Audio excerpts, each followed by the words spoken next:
everybody, and thank you so much for coming to this session where we hope to persuade you that there are good reasons for trying to conserve the Aravallis.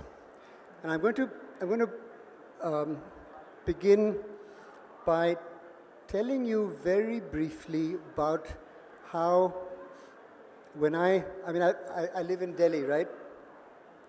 And in Delhi, you always hear that Delhi is the northern part of the Aravallis, that they terminate somewhere in North Delhi near the university. And as a Delhi wala, when you know about the Aravallis, you're always told that it's the ridge, right? The ridge is the Aravallis. And anybody who lives in Delhi and who knows the ridge as a pretty degraded forest that is invaded by Prosopis juliflora, Vilaiti kikar, Bavlia, call it what you like. But it's a pretty rotten kind of place. And if somebody was to have told me 20 years ago or 25 years ago that the Aravallis are really worth looking after and conserving, I would have looked at them a little funnily and said, does this guy really know what he's talking about? But in the year 2001, I was attending a lecture at Delhi University, and in the tea break, somebody came up to me and said, what do you teach? And I said, I'm not teaching, I'm writing a book about Delhi's trees. And this was Professor Nanjot Lahiri, and she said to me, if you're writing a book about Delhi's trees, do you know about Mangar Bunny? And I said, no, what is Mangar Bunny? And she sent me a map of how to get to Mangar Bunny. And she said that as an archaeologist, she had learned a few years before, and to her surprise, that some of the great new Stone Age sites or settlements that had been located in the Delhi area had all been found actually on the ridge, just south of Delhi. And it had come as a surprise because you don't expect to find, Stone Age settlements on a rocky hill far from water. And the obvious inference was that there must have been water there earlier. Now I followed her lead and I went to Mangar Bunny. And can we have PPT 1, please? Can we have PPT 1 on the screen?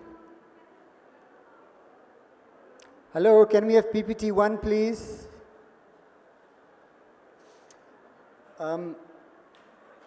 This is Mangar Bunny. Can we take more lights off the screen? Is that possible? Or are the pictures clear enough? Right. So what we discovered, or what I discovered for myself, was that here is this absolutely ravishingly beautiful forest. As the crow flies, maybe 12 or 13 or 14 kilometers from where I live in central Delhi.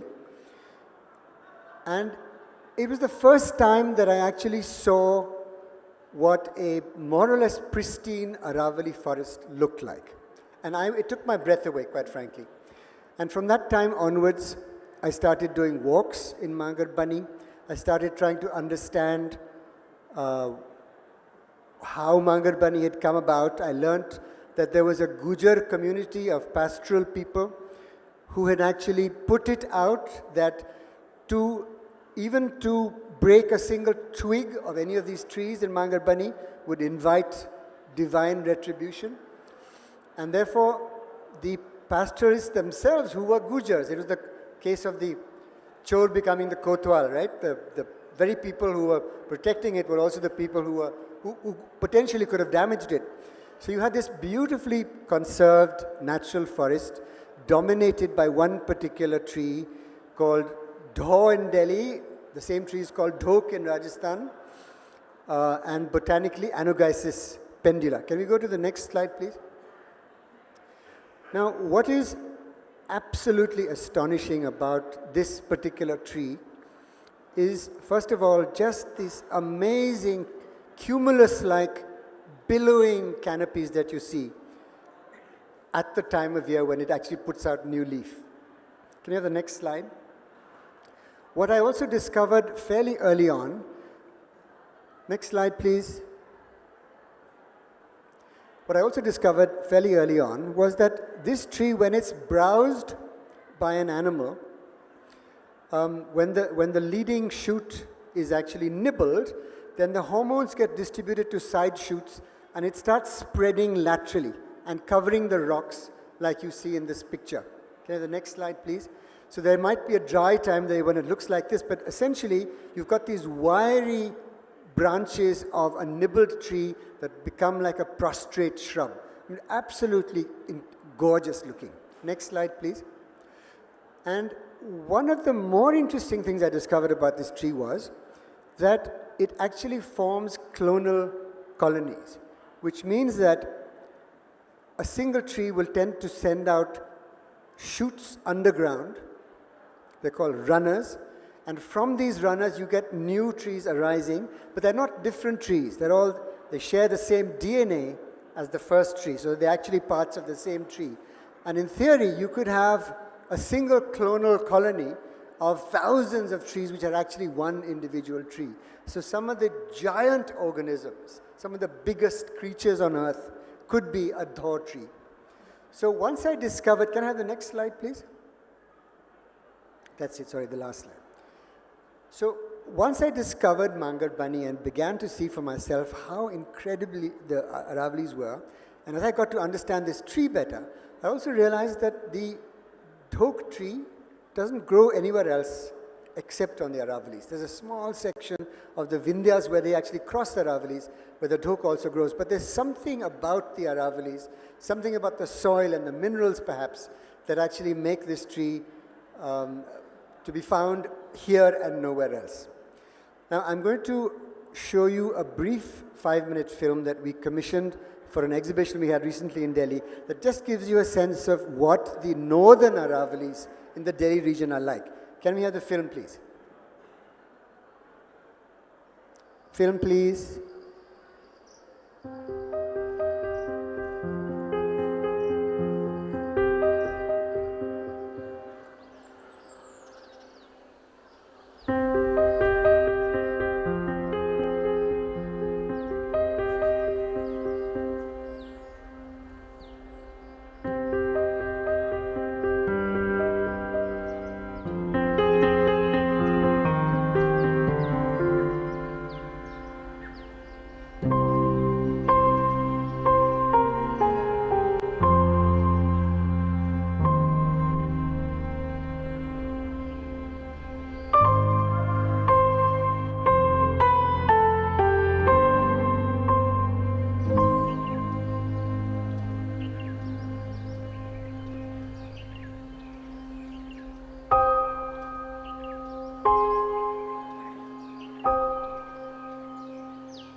So the first milestone, in a sense, is our realization, which we wanted to share with other people, that instead of being a rocky, thin-soiled landscape of no particular consequence, the Aravallis, the northern Aravallis in and around Delhi and Faridabad, were actually capable of being a very beautiful natural landscape. Now I'm going to ask Pranay to sketch for you and give you a sense of the Aravallis in their totality, and especially in the context of where we are today and in relation to Jaipur. Thank you, Pradip. So we're sitting on the near north of the Aravallis. We are on rocks which are about 2 billion years old. The oldest rock around Jaipur would be about 2 billion years old. And the younger rocks that you see on top of near Amer Fort, not the sandstone, but the orange hard rock that you see, the bajri that you see outside, the orange grained soil outside that you see in the portico, in the veranda outside, is made from a rock called quartzite, which lends that orange magenta color to the hills here. That's about 550 million years old. So you've got a wide range of rocks which are really old. So basically, Aravalli is one of the oldest fold mountains in the world. The oldest rocks here are about 3 billion years old, and they're found in Pali and Nagaur and places which have granite, where granite is exposed. Pradip was talking about the ridge in Delhi, and it's a common misconception that the Aravallis end in Delhi as soon as you cross the ridge in the north campus of Delhi University, the Aravallis are over. Well, for a geologist, that's not correct, because the Aravallis actually extend much further on till about Hardwar, okay? And they become subterranean, and over billions and billions of years, they've got eroded, and they've got shrunk in size because of the weathering that has happened, and they've just gone underground. But they remain a very effective barrier for both soils and water. So if you notice where Aravallis starts from, underground, from Hardwar till a place called Pavagadh near Baroda, or Champaner, if you want to see it on a hill, and as an external exposure, it's near Baroda. That's the southernmost tip from north to south. That's the length that we are talking about. So when it's exposed, if you want to see the rocky bits of the Aravalli, that's about 700 kilometers or 750 kilometers in length as the crow flies. But if you were to look at it underground, that is about 1,200 kilometers in length. Okay, so that's the extent of the Aravallis, and they exert a deep control on the local geology and local hydrology, and this is a very, very important aspect of the Aravallis. Can I have PowerPoint number 2, please? PowerPoint number 2? Okay, here can you please switch off the lights, dim the lights again, please? Can you please dim the lights? Okay, so you are seeing the northern half of the Aravallis, and what you're seeing here is Alwar city, which is a small gray patch on top, and you've got Sariska down south, which looks like a tiger paw, and you've got the river Banganga, which is a dry river that is running, it's a small brownish scratch across the screen. It's a thin river which is very seasonal now. And on the right is where you have Jaipur. Oh, sorry, extreme left for you and right for me. Where extreme left for you is Jaipur. This is where we are just now, right? Now, we cannot have a space image of Delhi and Hardwar because of strategic reasons, but therefore the entire map or geographic picture of the Aravallis cannot, come in a single screenshot. I don't have a good satellite image. I could have taken it from Google Map, but or Google Earth, but it doesn't give that feeling, right? I wanted to show you this because it shows the crumply, the folds of a very old and a mountain range that has witnessed just about everything. 3 billion years of human of Earth's history. Next slide, please. And this is the southernmost tip, and this is where Pavagadh is, today in Gujarat. Next slide, please. These are the salt pans, which are somewhere in the south central part of the Aravallis, and this is, again, another very interesting geological phenomena that happens in the entire range. And there are so many interesting things that exist within the Aravalli range, more than the orange quartzite or the gray granite or the red sandstones of Dholpur or the Makrana white marbles and the other marbles that we exploit and we see, right? But there's so much more to it that even the Geological Survey of India, for example, I mean, one of the organizations that needs to do much more to conserve India's landforms and landscapes, has identified that 40% of all geological monuments of India are concentrated just in the Aravallis. So if you were to look at Rajasthan, and within Rajasthan, all the geological monuments which need to be conserved, Aravallis has the most, more than Himalayas, more than any other place, right? Next slide, please. And this is another very beautiful fold. This is near Udaipur, and you can see a beautiful fold and a fascinating amount of sedimentary and granitic rocks being exposed. I won't go into the details. I just, when I can talk about geology, I get into a bit of a tizzy and a passion, and I just keep rumbling on, so I won't do that. Next slide, please. Again, this is near Ranakpur, beautiful red sandstone exposed, a bit of marble which is on the top that you see. And what is important about this image is this was taken in 1978. This is a very old image. But if you were to see this now, this is completely ruined. This beautiful red sandstone that you see, this red U-shaped structure that you see here, is all gone. If you go onto Google Earth, you would not see this red structure. You would look very purplish or even pale, depending on the season you're seeing it in. But this red sandstone has already been exploited and it's all gone. Next slide, please.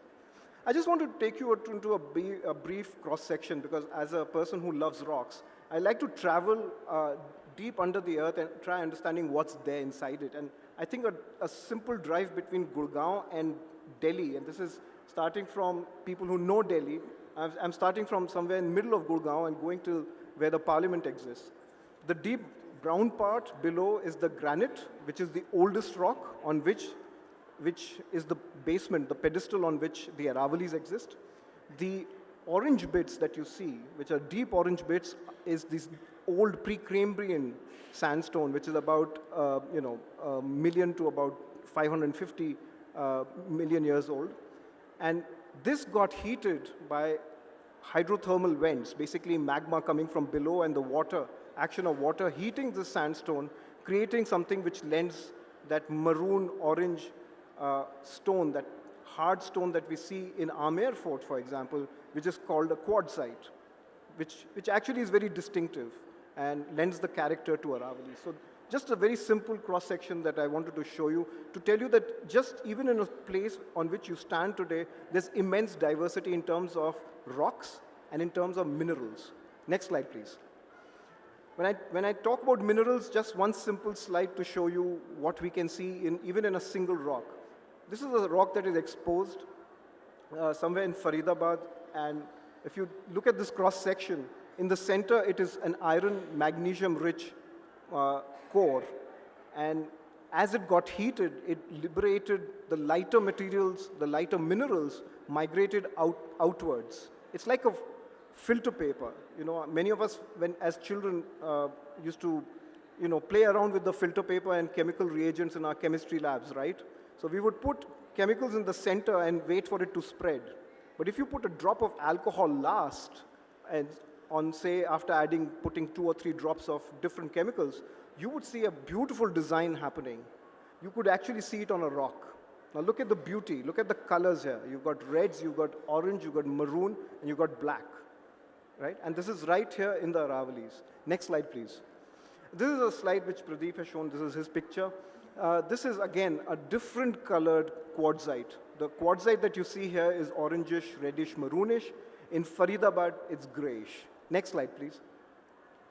I was talking to you about monuments, which are fascinating. I'll just talk about one monument. something which has not been studied enough and it remains a mystery what it is. This is the Ramgarh crater. It's called a crater for convenience because we don't know why it's a crater, whether it's a volcanic crater or is it a meteorite crater. There are two schools of thought. There's not been enough studies on this geological monument. It's called a monument, but not much has been done. Not out of reverence, because although there are mandirs and other places of worship, it's because there are no funds to research it. So there is a town in the middle of this beautiful structure. It could have been a perfect place for a laboratory or even for a planetarium or any such observatory, but we've decided to have unplanned city right in the center of this beautiful structure. Next slide, please. And this is how it looks from space. You know, it's very, very pretty. It should get all the conservation rulings and implementation of those rulings, but there's very little that has happened towards it, and it's being mined and it's being degraded. It's in severe need for protection. Next slide, please. So I'm going to stop here, and I'm going to ask Pradip to tell us, what is next in terms of. I want to raise what is perhaps the central point of this whole talk, and that is, look, you've got some beautiful forests that have been more or less lost in the northern Aravallis. You've got some more forests further south from Jaipur as you're heading towards Kota and towards Udaipur. You've got some national parks, you've got some sanctuaries, you've got some biodiversity. You've got pretty rocks, you've got a diversity of rocks, you've got some geological features. Are those enough reason to try and conserve the Aravallis? Yes, they're very old. So what?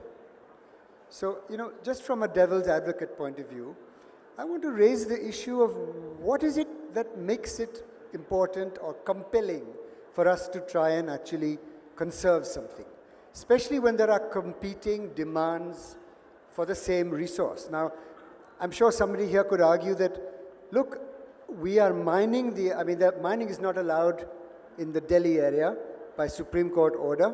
It's not allowed in Gurgaon district. For some reason, Faridabad got left out.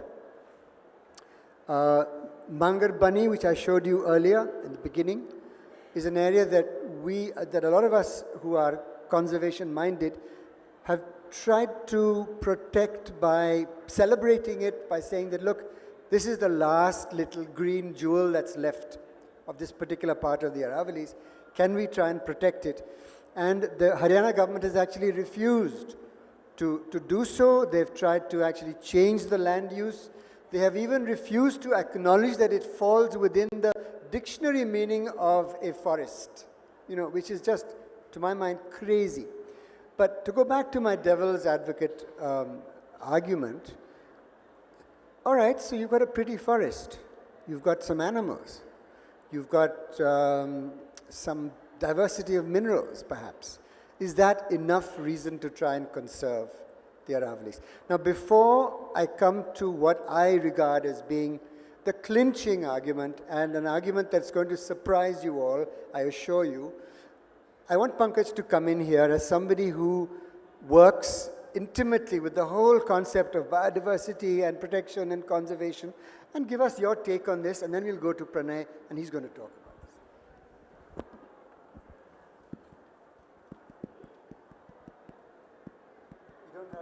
Yeah, can you hear me? Yeah. So, firstly, I must say, it's just fascinating to kind of look at the films and what you've been talking about. And in some senses, the answer to your question is a no-brainer, because for all the reasons that you pointed out, the beauty, the age, the fact that it is there, in addition to what all kinds of services that all of this provides, I think, and the fact that such small patches remain, that these are in some senses the inheritances that we have as a people, as a country, as a planet. So I think there's absolutely no question about why we should be protecting them, or, there's no question of not protecting all of that. In some senses, the standard answers of what we would argue in conservation of antiquity of a particular kind, of the relevance, of the beauty of what both of you have spoken about, in addition to perhaps it being very important aquifers, biological diversity, environmental services, And I think in landscapes, in increasingly urbanizing landscapes, places for leisure, places for all those kinds of things would absolutely be reasons why we have to protect that. And I think my question perhaps, and maybe you can take it later, and maybe you will answer that any which way, is what are the challenges in actually protecting this? So if one was to accept, and I'm kind of assuming that all of us are going to agree that there's no question about protecting this, what are the challenges? And I'm sure you're going to address that. And if I might just say, the one question that I have in mind is, because I do a lot of work in the Andamans, which is this faraway place, which is very visible and spectacular. The remoteness makes it difficult, but the remoteness also makes it accessible in terms of convincing of people, because it's beautiful and remote. A place that is so much in the heart of what we are seeing every day, although it is so proximate, is it perhaps more difficult because of the proximity, because of the fact that it is so obvious to us, because of all the kind of pressure that you've been talking about? Is it not more difficult to actually make a case for conservation and protection? And I mean, you definitely, Pradip, and also you, Pranay, to a certain extent, because you live in Delhi. How do you see that kind of a challenge? But maybe you can take that question later. It would be very interesting for you to reflect on that, perhaps, Pradip, for all of us. You know, I'm going to ask Pranay to talk about one critical issue, and that is the recharge of groundwater and the role that the Aravallis play, at least insofar as we know about the northern Delhi region. And that, I think, is quite a critical function of what the Aravallis do. But there's something much, much, much bigger than that. And I'm going to hand it to Pranay to actually talk about that. Okay, so thank you, Pradip. Thank you, Pankaj. So like I mentioned, that the Aravallis are also subterranean. They lend a character to the whole northern India like no other feature. Maybe the Himalayas now, but that's only 50 million years old. But if you're looking at 3 billion year history, it's the Aravalli that have defined what the Indian subcontinent, the northern part of the Indian subcontinent would look like, whether it's going to have a desert on the west margin of it, and whether the river Indus would flow on the west of that desert and the Ganga would divide itself. So that's the geological perspective on the importance of the mountain range. There are several other things that I would like to talk to you about. The first is this, that given the old rocks that make the Aravalli, it is a very, very important feature in terms of how water gets distributed on it. It's an old rock, very hard, and it cracks vertically. And what it does is, whatever little rain falls in Jaipur, Udaipur, Delhi, it goes into very deep reservoirs and sinks in. So we have groundwater, which is naturally going to be very low. And the water is not going to stay on the surface because you don't have much clay or silt, which is going to hold that water. You've got a very, very porous, thin, porous soil, which is all going to leach downwards. It's going to find a crack and it's going to seep into it. And it's going to be very difficult for you to get that water out. So that's something that all civilizations and dynasties that have lived around the Aravallis know about. So if you look at the constructions of forts or even cities, it's based on deep trenches and baulis and stepwells, right? Now, I want to enlighten or bring to your notice about something which is very basic to chemists, and I'm a biochemist. Okay, I love chemistry. I love to see equations, and I'm sure 90% of the people in this room would hate to see an equation, right? Is that right? Okay, so I'm going to show you one equation so that you hate me for the rest of your life. Can you have my PowerPoint, please? PowerPoint 2? Please bear with me for a minute. PowerPoint 2? Yeah, here it is. Okay, it's a very simple equation. It's a very simple equation. It says carbon dioxide on the left, okay, plus calcium silicate. Excellent, thank you. There's a chemist in the room. Brilliant. Okay, very simple, right? Calcium silicate, very, very common element found in rocks, especially in young rocks, okay?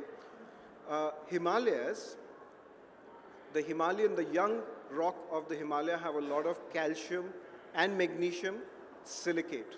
Now, why is this important? I'll let you know in a minute.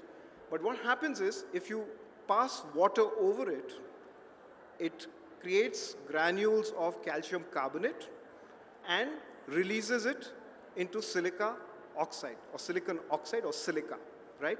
Now, this is simply called Yuri's reaction. Okay? Yuri was a very, very famous chemist. He was always in search of understanding the processes of the earth. How did earth come into existence? Why is silica such a dominant element on the surface of the earth?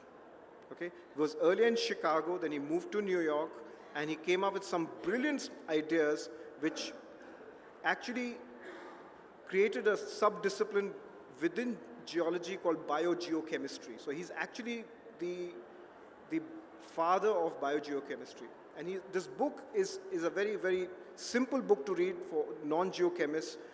And what it basically talks about is that all major climate change that happens, whether the earth heats up or cools out, is because the way the earth or the land masses and the seas expand or contract.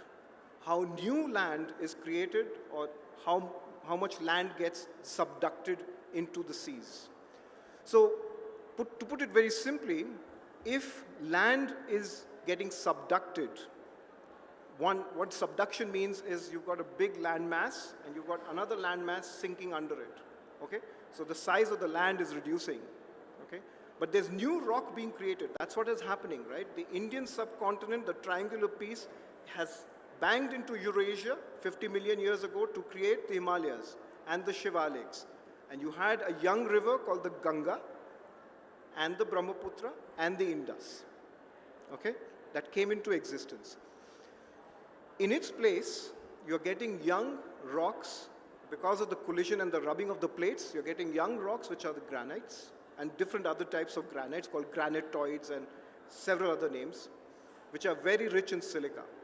But you also have ice, water, precipitation happening on these young rocks that are getting exposed pretty soon. You know, as soon as they are made, maybe 5 or 10 million years later, they come up.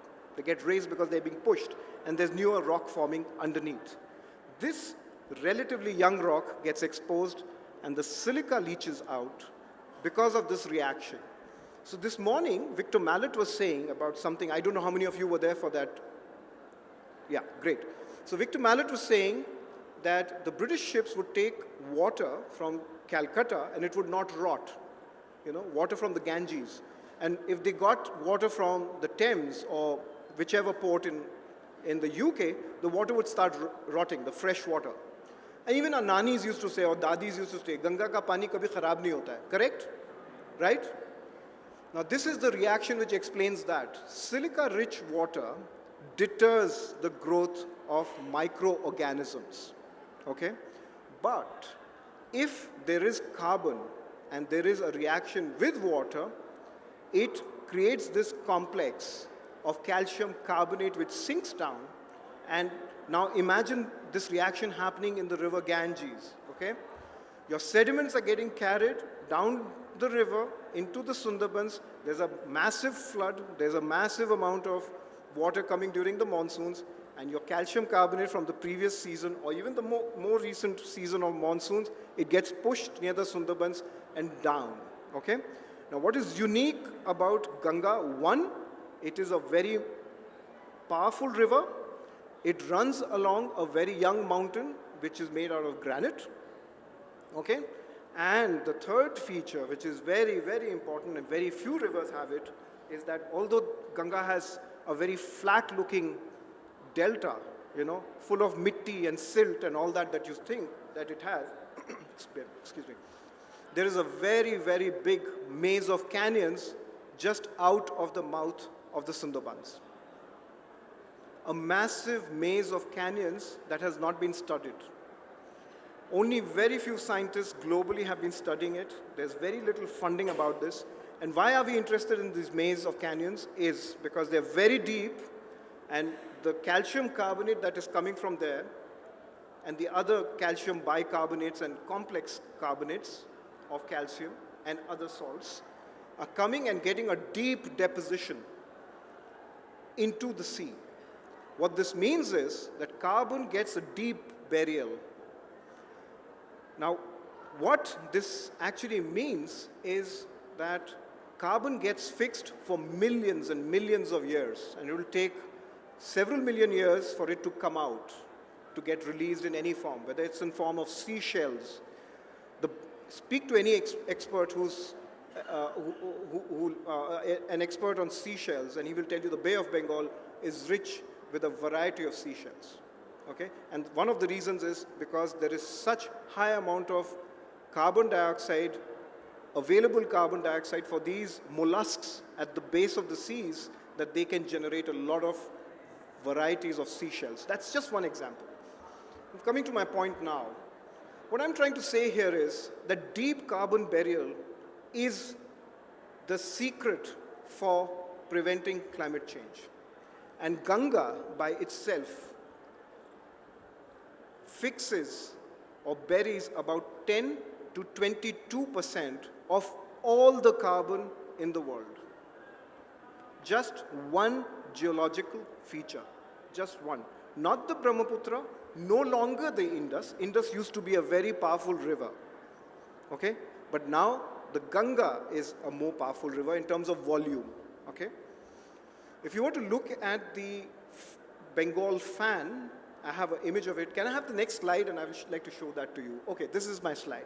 Now this is the fan of the Ganga.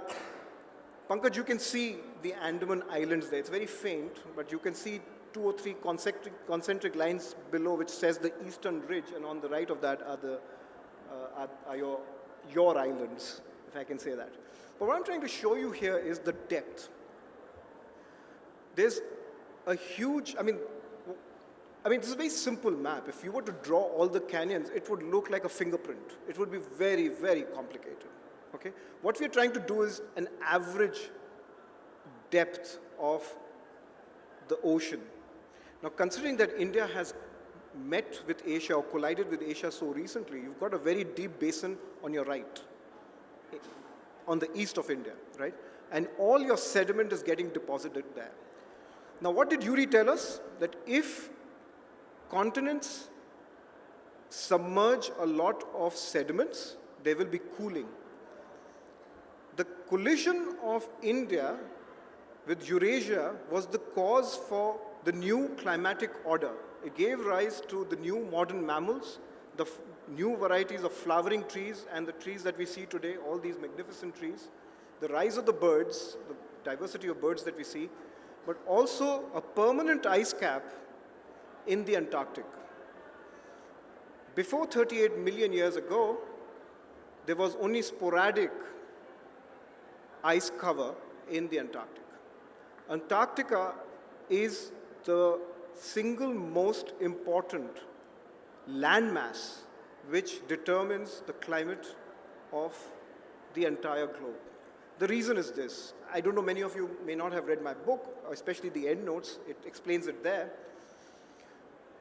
The sea that divides Antarctica from the other land masses is very deep, unlike the North Sea or anything else that separates the Arctic from the other land masses.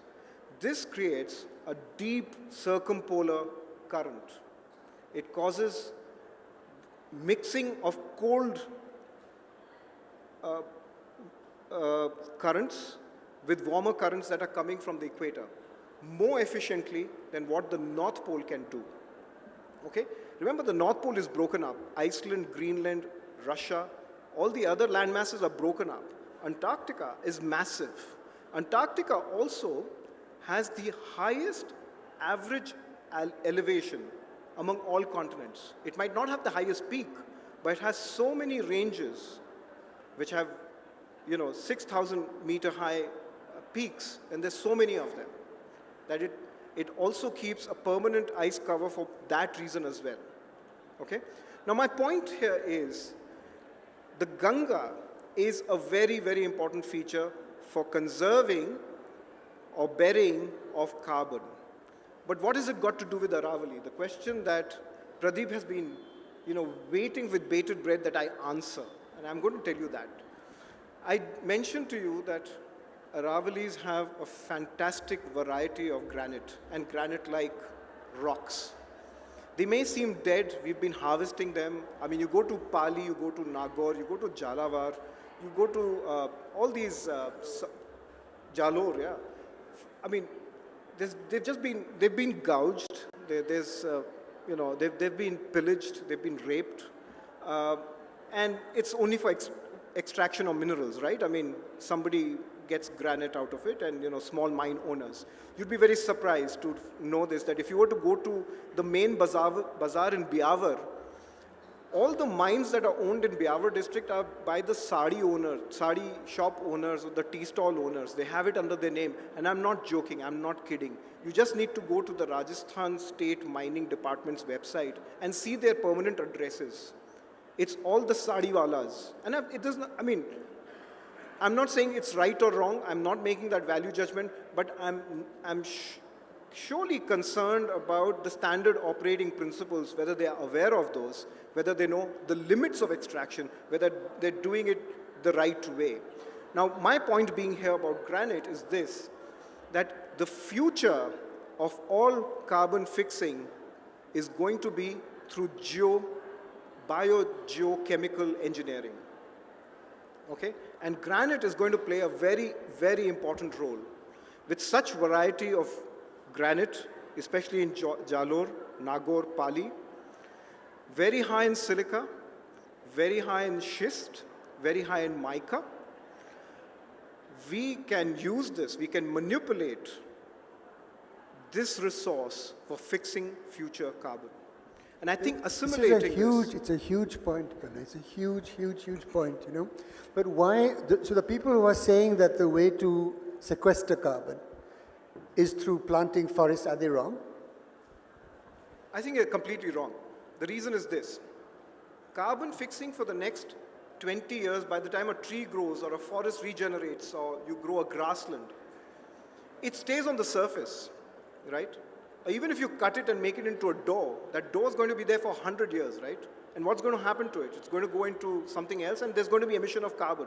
We are looking for carbon sequestration, deep burial for at least a few 100 million years, okay? Anything less than 1 million years or even 100,000 years is, I think, not worth the attempt, not worth the effort. There's no point putting the dollars in. Let's look at, conserving the engines which are effective at this moment, which are working, which are plowing in the carbon already to sustain that, right? And what Victor Mallet was saying, about the water, the quality of the water. And that's getting acidified because we're putting raw sewage and chemicals and stuff like that. And in Aravallis, we've got the great opportunity because we've got a massive provenance of granite, which is exposed, and it's deep-seated. You can do wonders with it in terms of carbon fixing in the future. We may not have the technology now, but it's not difficult to dream about this technology, and it's not going to be so difficult because biologically and biochemically, it's simple.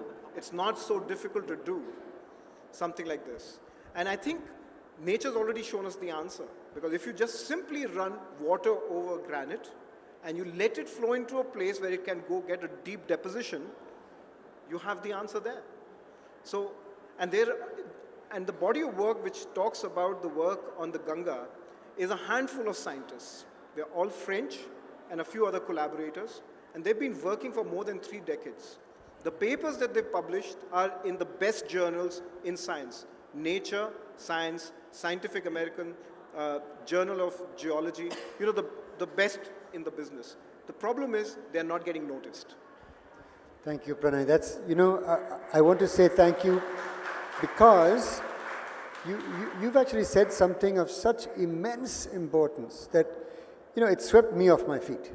And if you're right, and I have no reason to believe you're not right, this is just absolutely the most compelling reason on earth to do, to preserve the Aravallis in every sense.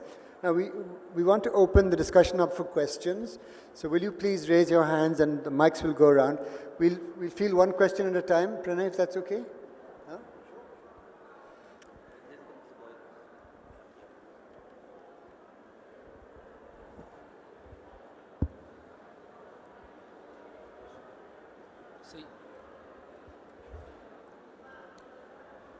Hi, sir. My name is Siddhant. So you talked about climate change and icebergs being melting down. So these icebergs are melting down in Greenland, and the fixed carbon, is getting exposed, and it's causing a lot of pollution there. So you can comment upon that. Well, see, the carbon that is trapped in, say, Greenland or the taigas is peat or peat-like carbon, right? So it's not totally fixed, and it's still frigid water. So it's going to stay there. It's not going to get utilized. There are very few microbes that would use that carbon. It's not in a utilizable form. So it's not fixed in that sense, right? So it's going to stay polluted, and it's still available, and it's going to get released. So the reason why it's not getting a deep deposition is because near Greenland you don't have those deep carbon burial opportunities. So hence the problem. Hi. I've been listening to you all with, jaw dropped, mouth open all the time. I can't believe this. So I know this is a very vague question, but how does one go forward with this information? I mean, you've obviously researched biogeography, you've got chemistry, you've got practical experience in watching all of this fall apart in front of us. As citizens, as people who understand the value of this research, and you're saying there's no funding for this and papers are being published, sorry, but how can we, So, can I go ahead?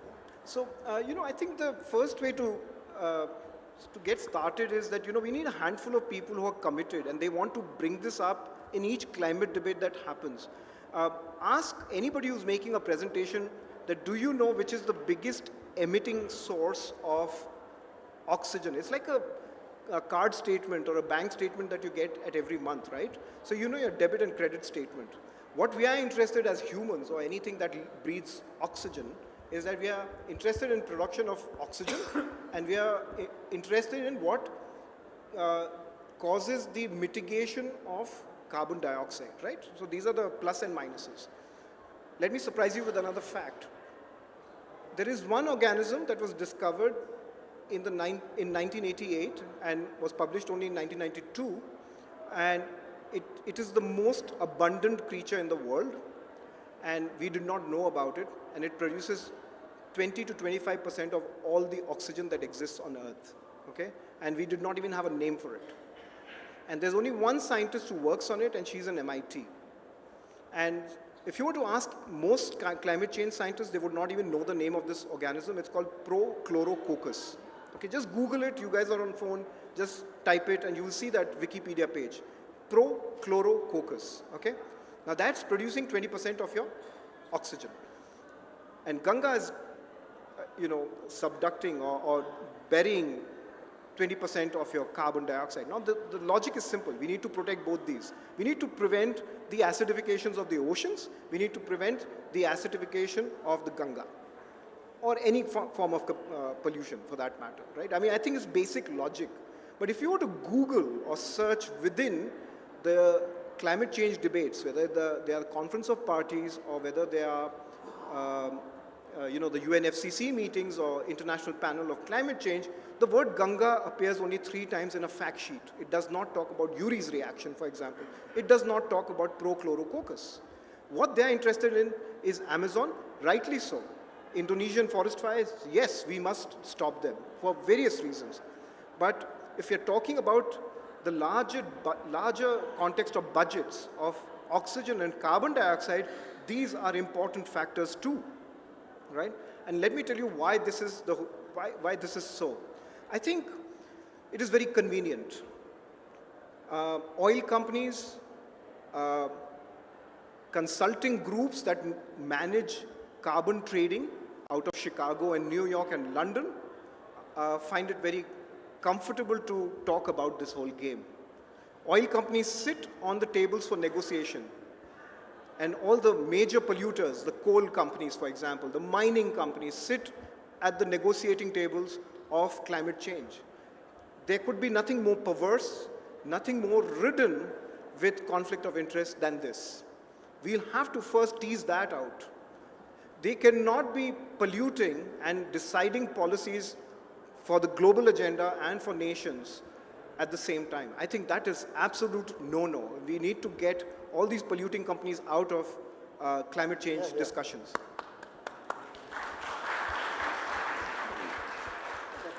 Good evening. You talked about carbon fixation in Aravallis. It can be a possibility.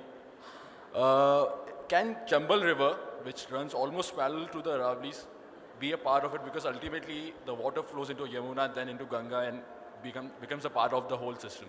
So can Chambal be a part of this carbon fixation and the Aravalli which we were talking about? Right, so Chambal passes through a patch of rock which is not so rich in silica, so it does not have the potential to trap so much carbon dioxide. So, not really. Any more questions?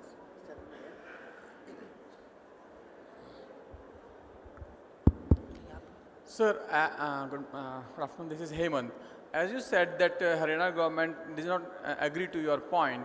So I have 4 points to made over here that if we can develop these particular areas for a tourism purpose, so some commercial sense commercial argument we can give to them that they can, on other hand, get benefit out of this. Second, we can have the point of the rising pollution. This can be a light of hope. Around Delhi, when it is the most polluted city of India. So this can be a green area that can be presented as a ray of hope that it can settle up to some extent the pollution of Delhi.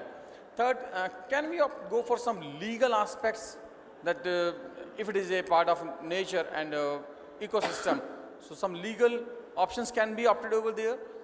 And lastly, have you tried some social campaign or social Can I just briefly comment about that? See, starting with the legal argument first, it's slightly dangerous because our Supreme Court has taken it upon itself to sometimes just, make an order that has huge environmental effects, which are sometimes good, but sometimes really not so good. I mean, the whole river linking idea actually originates with a Supreme Court judgment, which to the, and a lot of environmentalists actually consider the river linking idea as being completely disastrous and misplaced. So, yes, to have legal, legal framework that supports conservation for all the right reasons works very well. The problem is that, you see now, if you were to actually try and speak to the Rajasthan government today about conserving the Aravallis in the north central part of the Aravallis, I think their first argument would be, well, what do we do about livelihoods? What do we do about all the mining industries that are here? And there would be those kinds of arguments. So the commercial argument doesn't work particularly well for that reason as well. Unfortunately, our forest departments are also completely ignorant about how to restore the natural vegetation of the Aravallis. This is true of Delhi, it's true of Rajasthan, it's true of Gujarat. It's true of everywhere throughout the stretch of the Aravallis. So we don't even really get a glimpse of what a beautiful natural forest would look like in these areas. So for all these reasons, I mean, they're all good reasons, but to actually implement them and get there, it's a very difficult thing. I just want to make a kind of very brief and kind of obvious comments. One is, I mean, it's so fascinating of what you kind of put across in terms of the science of what is happening. And it's just an eye-opener in terms of how much we don't know and the complexity of the issue and how much more we kind of need to know on the one hand. And the other thing that you mentioned in the end, I think on the one hand, it is a scientific issue and it's a scientific challenge. The other, very broadly put, is a clearly a political issue, whether it is about negotiations, whether it is about energy consumption.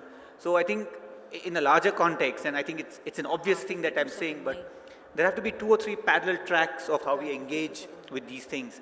One is the scientific, we don't know enough. What we know already is scary enough. And the more we know, the more we are going to understand. So there has to be that track. But simultaneously, I mean, something on lines of the precautionary principle, if one might use, there has to be action which is political, which is economic, and on lines of what the gentleman said.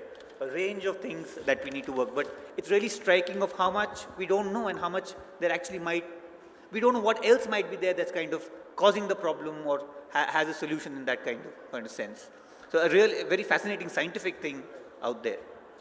Right, so one, I know it's only 8 seconds left, so I'll just be very brief. One thing that has been problematic in terms of legal implementation is the state of Haryana, and I think you missed out on them.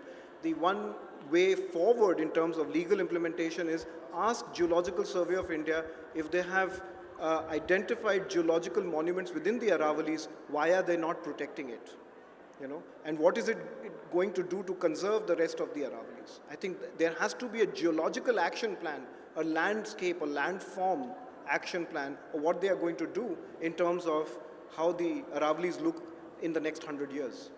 They have no vision, and they expect it can only produce minerals for them for eternity, which is absolutely absurd.